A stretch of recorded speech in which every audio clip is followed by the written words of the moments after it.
देवी अहिल्या के बारे में कहा जाता है कि वो एक पत्थर की शिला बन गई थी और श्री रामचंद्र जी ने उन्हें चरण स्पर्श किया तो वे पुनर्जीवित हुईं। तो कई बुद्धिजीवियों ने इस पर प्रकाश डाला है इस तरह से कि ऋषि गौतम अपनी पत्नी अहिल्या का परित्याग करके चले जाते हैं, वन में अकेला छोड़ जाते हैं। तो समाज भी उन्हें सम्मान नहीं देता। वन में अकेली रहने वाली परित्यक्ता स्त्री यूं भी भावों से विहीन, इमोशन से रहित हो जाएगी तो वो पत्थर जैसी ही बन जाएगी ना। लेकिन जब करुणा निधि भगवान राम आते हैं, वो उनको सम्मान देते हैं, तब वो जैसे पुनर्जीवित हो जाती हैं। ऐसा बुद्धिजीवियों ने उनके चरित्र पर प्रकाश डालते हुए कहा है। तो सुनते हैं, जैसे एक प्राइम मिनिस्टर एक साधारण इंसान को सम्मान दे तो समाज भी उसे ज़्यादा सम्मान देता है, वैसी ही कुछ स्थिति अहिल्या जी की थी। सुनते हैं इस प्रसंग को।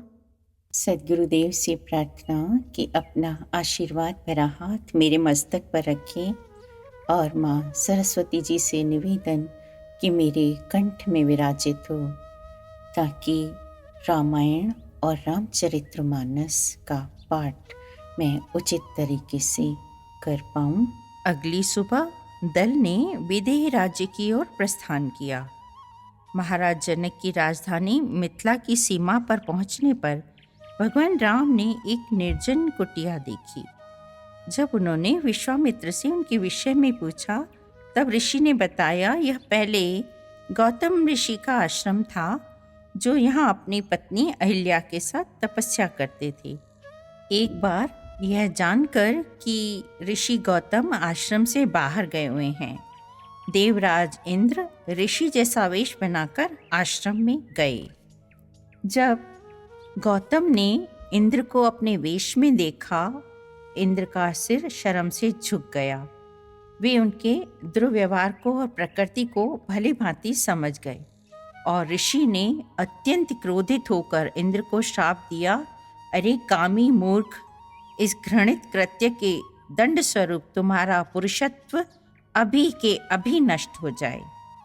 फिर आश्रम में प्रवेश करने के पश्चात गौतम ऋषि ने अपनी पत्नी को श्राप दिया, अब से तुम खाने पीने के अयोग्य होकर राख के अंबार में पड़ी रहोगी।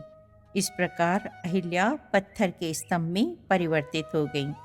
तब गौतम ऋषि ने कहा कि सुदूर भविष्य में केवल भगवान राम के आने पर ही तुम अपने पाप से मुक्त होकर मुझसे अपने पति के रूप में मिल सकोगी। ऐसा कहकर गौतम ऋषि हिमालय की ओर चल दिए।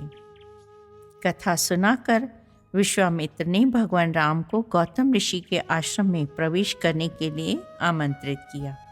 राम के कुटिया में प्रवेश करते ही अहिल्या अपने तपस्विनी के मूल स्वरूप में आ गईं। राम एवं लक्ष्मण ने आदरपूर्वक अहिल्या के चरण स्पर्श किए और उसने भी दोनों भाइयों एवं विश्वामित्र का स्वागत किया।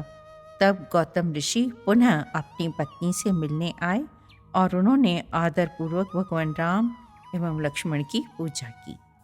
श्री राम जी के पवित्र और शोक को नाश करने वाले चरणों का स्पर्श पाते ही सचमुच भक्तों को सुख देने वाले श्री रघुनाथ जी को देखकर वह हाथ जोड़कर सामने खड़ी हो गईं। अत्यंत प्रेम के कारण वह अधीर हो गई थी। मन में धीरज रखकर प्रभु को पहचाना और श्री रघुनाथ जी की कृपा से भक्ति प्राप्त की। इस प्रकार उन्होंने अपनी स्तुति आरंभ की कि रघुनाथ जी आपकी जय हो, मैं सहज ही अपवित्र स्त्री हूँ और हे प्रभु, आप जगत को पवित्र करने वाले, भक्तों को सुख देने वाले हैं। हे कमल नयन, हे संसार के पालक, हे जन्म मृत्यु के भय से छुड़ाने वाले, मैं आपकी शरण हूँ, मेरी रक्षा कीजिए। मुनि जी ने जो मुझे श्राप दिया सो बहुत ही अच्छा किया, मैं उसे अत्यंत कृपा मानती हूँ। कि जिसके कारण मैंने संसार से छुड़ाने वाले श्री हरि आपको नेत्र भर कर देखा है। श्री राम जी और लक्ष्मण जी फिर मुनि के साथ और आगे गए।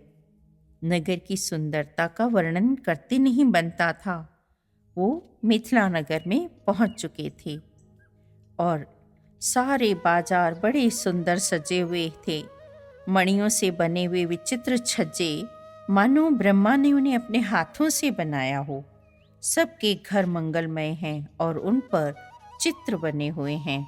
जहाँ जनक जी का अत्यंत अनुपम सुंदर सा निवास स्थान है, वहाँ पर उज्जवल महलों में अनेक प्रकार के सुंदर रीति से बने हुए मणिजनित सोने की जरी के पर्दे लगे हुए हैं। वहीं आमों का एक अनुपम बाग देखकर विश्वामित्र जी ने कहा, हे सुजान, हे रघुवीर, मेरा मन कहता है कि यहीं रहा जाए। कृपा के धाम श्री रामचंद्र जी, बहुत अच्छा स्वामिन, ऐसा कहकर वह मुनियों के समूह के साथ ठहर गए। मिथिलापति जनक जी ने जब यह समाचार सुना कि महामुनि विश्वामित्र आए हैं, तब उन्होंने पवित्र हृदय के ईमानदार स्वामी भक्त, मंत्री, बहुत से योद्धा, श्रेष्ठ ब्राह्मण और अपने गुरु शतानंद जी और अपनी जाति के श्रेष्ठ लोगों के साथ उनका स्वागत करने के लिए आगे गए। राजा ने मुनि के चरणों में मस्तक रखकर प्रणाम किया।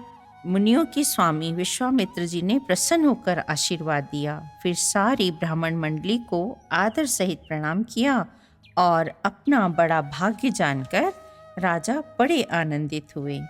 राम जी की मधुर मनोहर मूर्ति को देखकर विधेय जनक विशेष रूप से विधेय अर्थात अपनी देह की सुध बुध भूल गए। मन को प्रेम से मगन जान राजा जनक ने विवेक का आश्रय लेकर जब बड़ी गंभीरता से धीरज धारण किया और मुनि के चरणों में सर नवाकर बड़ी प्रेम बड़ी गदगद वाणी से इस प्रकार पूछा कि हे नाथ, कहिए तो ये दोनों सुंदर बालक मुनि कुल के तो नहीं लगते, या मुनि कुल के आभूषण हैं या फिर किसी राजवंश के बच्चे हैं। मेरा मन जो स्वभाव से ही वैराग्य रूप बना हुआ है, इन्हें देखकर मुग्ध हो रहा है, जैसे कि चंद्रमा को देखकर चकोर मोहित होता है। हे प्रभु, इसलिए मैं आपसे सत्य भाव से पूछता हूँ कि बताइए, कोई छुपाव न कीजिए। इनको देखते ही अत्यंत प्रेम के वश होकर मेरे मन ने जबरदस्ती ब्रह्म सुख को त्याग दिया है। मुनि ने हंसकर कहा, हे राजन, आपने ठीक कहा, आपका वचन मिथ्या नहीं हो सकता। मुनि की रहस्यमयी वाणी सुनकर श्री राम जी मन ही मन मुस्कुराते हैं कि मानो संकेत कर रहे हो कि रहस्य मत खोल दीजिएगा। तब मुनि ने कहा, ये रघुकुल मणि महाराज दशरथ के पुत्र हैं और मेरे हित के लिए राजा ने इन्हें मेरे साथ भेजा है। ये राम और लक्ष्मण दोनों श्रेष्ठ भाई रूप शील और बल के धाम हैं। सारा जगत इस बात का साक्षी है कि इन्होंने युद्ध में असुरों को जीतकर मेरे यज्ञ की रक्षा की है। तब राजा ने कहा, हे मुनि, मैं अपना पुण्य प्रभाव कह नहीं सकता। ये सुंदर श्याम और गौरवर्ण के दोनों भाई आनंद को भी आनंद देने वाले हैं। इनकी आपस की प्रीति बड़ी पवित्र और सुहावनी है। वह मन को बहुत भाती है, पर वाणी से कही नहीं जा सकती। तब विधेय आनंदित होकर कहते हैं कि हे नाथ, सुनिए, ब्रह्मा और जीव का जिस तरह से स्वाभाविक प्रेम है, वैसा इनका प्रेम दिखता है। वे राजा बार बार प्रभु को देखते हैं और फिर आंखें बंद कर लेते हैं, फिर बार बार प्रभु को देखते हैं, फिर आंखें बंद कर लेते हैं। उनकी दृष्टि वहाँ से तो हटना ही नहीं चाहती। वो बड़े प्रेम से पुलकित हो रहे हैं। एक सुंदर महल जो सब ऋतुओं में सुखदायक था, वहाँ राजा ने उन्हें ले जाकर ठहराया। उसके बाद सब प्रकार से पूजा और सेवा करके राजा विदा मांगकर अपने घर गए। जय राम जी की। अगर आपको मेरा वीडियो पसंद आया है तो मेरे चैनल को सब्सक्राइब ज़रूर करिएगा और अपने ही जैसे राम भक्तों को शेयर ज़रूर करिएगा। जय राम जी की।